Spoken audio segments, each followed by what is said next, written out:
ये हमारा जीवन कुछ दिन का है। नियत समय पर हमारी श्वास रुक जाएगी, शरीर छूट जाएगा। जितनी भी संपत्ति है, संबंध है, विद्या है, ये सब यहीं पड़ी रह जाएगी।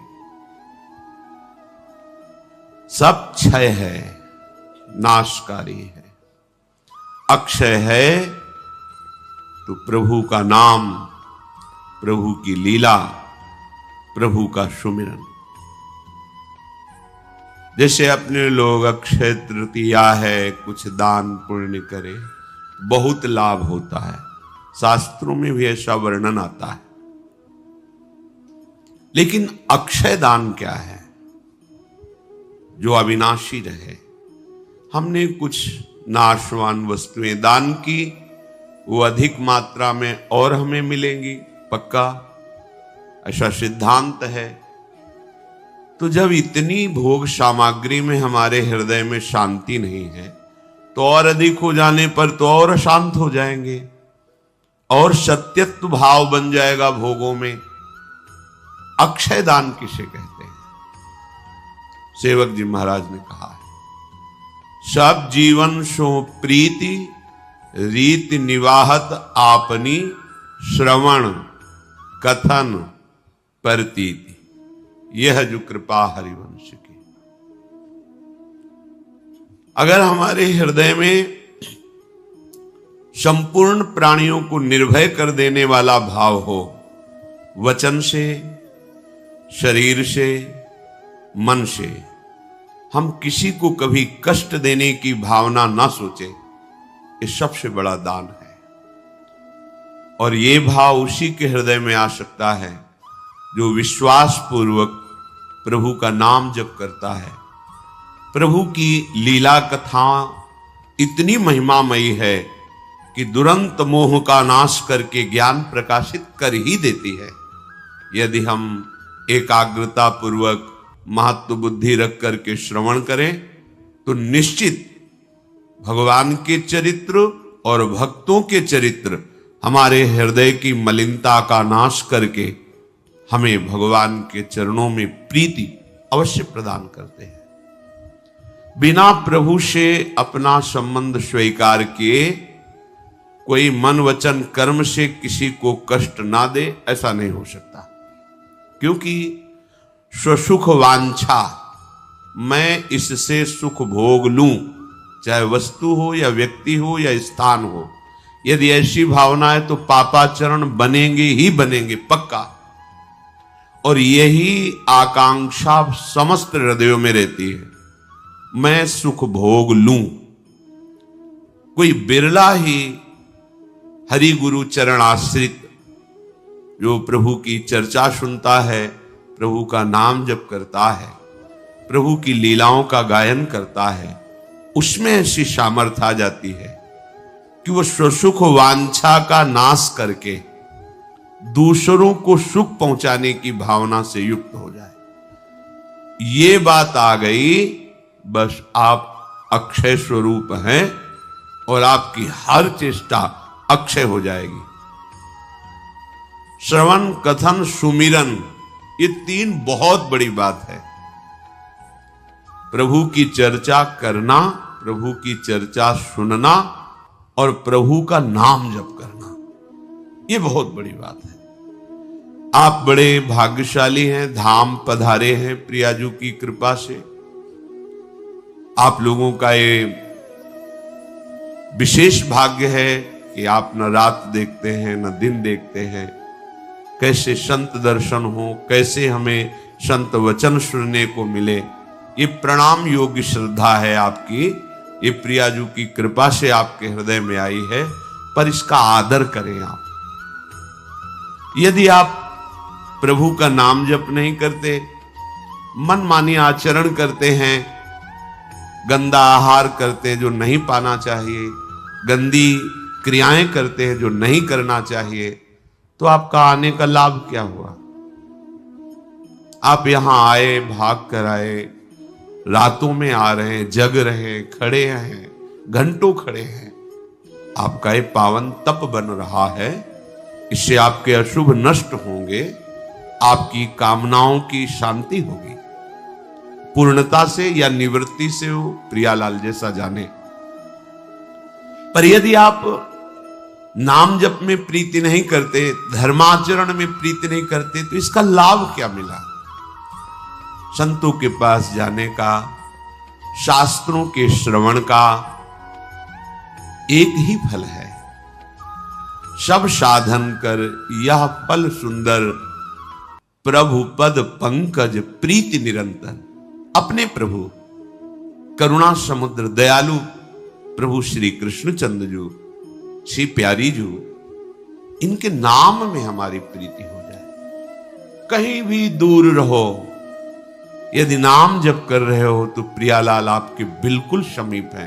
हमारे आचार्यों की वाणी है, नाम वाणी जहां श्याम श्यामा तहां, नाम वाणी सुनत श्याम श्यामा सुबस, नाम वाणी निकट श्याम श्यामा प्रगट। विश्वास करो, यदि नाम जब चल रहा है तो अद्भुत कृपालु श्यामा श्याम आपके समीप है। जब श्यामा श्याम आपके समीप है तो सारी शक्तियां, सारे लोकपाल, सब ईश्वर कोटि के महापुरुष इन्हीं के अधीन हैं। पर इनकी जब कृपा तुम्हें अनुभव में आएगी तो निहाल हो जाओगे। समस्त चराचर जगत तुमसे प्यार करने लगेगा जब आप इनकी कृपा पात्र बन जाओगे। जा पर नाथ करो तुम दाया, ताहि सदा शुभ कुशल निरंतर, सुर नर मुनि प्रसन्नता ऊपर। किसी से आशीर्वाद मांगने की जरूरत नहीं पड़ेगी, आ करके आशीर्वाद दे जाएंगे। आप अपने जीवन को संभालिए, अल्प जीवन है। जब आप ऊपर के लोगों के महापुरुषों की आयु को देखते हैं तो आपकी आयु ऐसे ही भुनगे के समान, जैसे भुनगा एक दिन में प्रकट हुआ मर गया, ऐसे हमारी आयु है। अब विचार कीजिए, कितने मनु बदल जाते हैं तब ब्रह्मा जी का एक दिन होता है। 14 मनु, 14 इंद्र, ये जब बदल जाते एक दिन होता है। अपने 80 वर्ष 100 वर्ष की आयु एक भुनगे की तरह आयु है। इसी आयु में हमें अपना काम बना लेना है, भगवत प्राप्ति कर लेनी है। भगवत प्राप्ति का तात्पर्य होता है ना कोई चाह, ना कोई भय, ना कोई चिंता, ना शोक, ना जन्म, ना मरण। अपने आत्म स्वरूप में स्थित होकर मोक्ष पद प्राप्त कर लेना, या श्री भगवान के चरणों में प्रेम प्राप्त करके उनके दिव्य चिदानंद धाम में जाकर, जहां कोई भय नहीं, कोई शोक नहीं, कोई जन्मना मरना नहीं, अखंड आनंद, आनंद ही आनंद, अनंत काल तक आनंद, कोई भटकना नहीं, कोई मरने का भय नहीं, कोई शरीर में व्याधि नहीं, कोई पीड़ा नहीं। ऐसा सुख ये मनुष्य शरीर से ही प्राप्त हो सकता है। और वो केवल भजन करने वाले का भजन सफल तभी होता है जब वो पापाचरण ना करे, जब वो किसी को दुख ना दे। ये दो बातें पक्की होनी चाहिए, तभी आपका भजन पक्का होगा। आपको जो भजन में आनंद नहीं मिलता, वो आपके पूर्व पापाचरण आपके हृदय को जलाते हैं, भजन में अरुचि पैदा करते हैं। नहीं नहीं। और जिस दिन नाम जप आप नियम पूर्वक करेंगे, हठ पूर्वक करेंगे, तो ये पाप भस्म होने लगते हैं। पर नवीन पाप ना हो तो, अगर नवीन पाप किए तो पूर्व पाप और नवीन पाप मिलकर के आपको महान दुख देंगे। आप चाहे जहां भाग के जाओ, यदि पापाचरण करोगे तो कर्म तुम्हें बख्शने वाला नहीं। इसलिए हे भाई, बहुत बढ़िया अवसर मिल गया है। धाम के दर्शन, संतों के दर्शन, भगवत चर्चा, नाम कीर्तन, पवित्र आचरण, दूसरों को दुख ना देने का स्वभाव, ये सब तुम्हें जय प्राप्त करवा देगा, माया पर विजय प्राप्त करवा देगा, प्रभु की समीप पहुंचा देगा। नहीं तो बार बार जन्मना मरना, बार बार वही चाहत, वही भोग, तृष्णा, कामना, वासना, बहुत दुर्गति है। आपको समझ में नहीं आ रहा, बुद्धि मलिन होने के कारण ऐसा लग रहा है जैसे हम किसी विशेष प्रवाह में बहते चले जा रहे हैं, कहीं किनारा ही नहीं दिखाई दे रहा है, कहीं कोई ठहरने का, विश्राम का स्थान ही नहीं। भागते रहो, भागते रहो। जब से सृष्टि हुई आज तक भाग रहे, जब से सृष्टि हुई आज तक भोग रहे, कहीं विश्राम नहीं, कहीं तृप्ति नहीं, कहीं शांति नहीं। कुछ तो विचार करो कि कोई एक ऐसा मार्ग हो जहां विश्राम हो, जहां परम शांति हो, जहां से हमें विचलित ना होना पड़े। वो है श्री भगवान। श्री भगवान का नाम मान लीजिए। आप मान करके चलोगे तो ये बात आप खुद जान जाएंगे। कई बार हमने अपने हृदय की बात आपसे कही कि हम किसी पक्षपात में नहीं बोल रहे कि हम भगवान के भक्त हैं, साधु हैं, तो हम बड़ाई भगवान की कर रहे हैं। सच्ची बात आपसे कहते हैं। हृदय को देखा है, कैसे अशांत हृदय, कैसे मलिन हृदय से कैसे पवित्र होता है, कैसे पवित्र हृदय में प्रभु की कृपा जागृत होती है, वो कृपा कैसे आनंद प्रदान करती है, ये सब देखा है।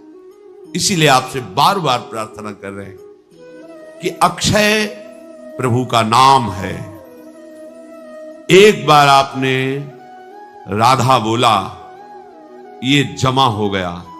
चाहे जितना भयंकर पाप हो जाए, ये इस नाम को नष्ट नहीं कर सकता। ये नाम आपका जमा हो गया, अनंत काल तक ये आपको सुख प्रदान करने के लिए अविनाशी नाम। इस पर किसी का शासन नहीं है, नाम पर किसी का शासन, नाम का शासन नामी के ऊपर है। नाम स्वामी है, नामी सेवक है। कुछ इसमें पैसा नहीं लगाना है, कुछ इसमें पवित्रता की बात नहीं। इसमें आप कौन हैं, कहां हैं, कैसे हैं, कितना पढ़े लिखे हैं कि नहीं, इसकी कोई बात नहीं। आप जो भी हैं हमारे प्रभु के बच्चे हैं। आप अगर नाम पुकार रहे हैं तो ये अक्षय हुआ। वो सेकेंड अक्षय हो गया, वो मिनट अक्षय हो गया, वो दिन अक्षय हो गया, वो महीना, वो साल, वो जीवन अक्षय हो गया, जिसमें हमने नाम जप किया।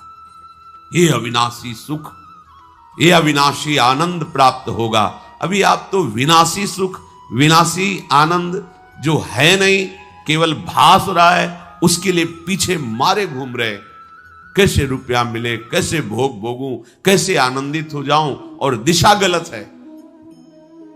संसार में आज तक कोई ऐसा पैदा ही नहीं हुआ कि जो हाथ उठा के कह दे मैंने भोग भोग करके शांति प्राप्त कर ली। एक भी नहीं। जब उनका अनुभव हुआ तो अशांत और अतृप्त होकर के, घृणा करके त्यागा। धिक्कार है मेरी इंद्रियों को, मन को, पूरा जीवन भोगों में व्यतीत कर दिया, पर कभी इनको तृप्ति नहीं हुई, कोई भी। इसलिए यदि आप हमारी प्रार्थना मान ले, मन लगे नाम लगे, कैसी भी परिस्थिति हो, आप नाम उच्चारण कीजिए, राधा राधा राधा। निश्चित मानिए, हृदय से कहता हूं, जैसे हमारा हृदय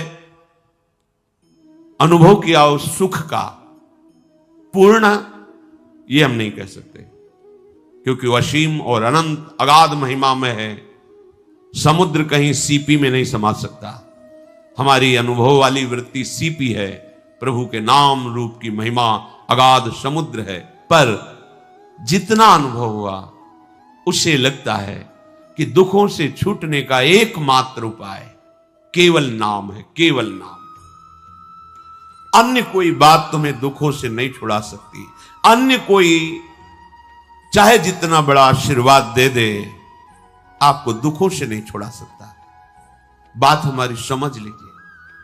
दत्तात्रेय जी भगवान के अवतार हैं, 1000 भुजा धारण करने वाले। शास्त्राबाहु अर्जुन को खूब आशीर्वाद प्राप्त हुए, मतवाला हो गया आशीर्वाद प्राप्त करके, उद्दंडता करने लगा। ऐसी उद्दंडता की महर्षि जमदग्नि जी का कत्ल कर दिया, उनकी गर्दन उतार ली। परिणाम स्वरूप भगवान परशुराम जी के द्वारा सर्वनाश उसका हुआ। क्या हुआ आशीर्वाद से? यदि आप नाम जप नहीं करते हैं तो किसी बड़े का आशीर्वाद मिलने पर भी वो आप में प्रमाद स्थिति पैदा कर देगा।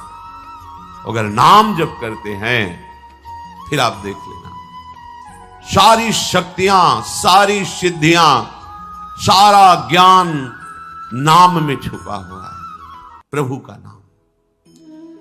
जीवन मिला है तो इसमें कुछ दुखद घटनाएं भी होंगी, कुछ सुखद घटनाएं भी होंगी। जो भी इस मृत्यु लोक में जन्मा है उसमें देखा गया, चाहे भगवान ही क्यों ना अवतरित हुए हो, कभी भारी विपत्ति तो कभी भारी अनुकूलता, पर जो अनुकूलता में अभिमान करके हर्षित हो जाता है उसे फिर प्रतिकूलता झेलने में बहुत मुसीबत पड़ती है। इसलिए अनुकूलता आने पर हर्षित मत हो और विपत्ति आने पर शोकित मत हो। धैर्य धारण करो, विपत्ति टल जाएगी। उसमें इतना कमजोर मत बन जाओ कि अब क्या करूं, अब तो कोई उपाय नहीं, ऐसा लगता है शरीर नष्ट कर दूं। ये कोई उपाय नहीं हुआ। फिर नया शरीर मिलेगा, भूत प्रेतों का मिलेगा, नीच योनियों का मिलेगा, फिर क्या करोगे?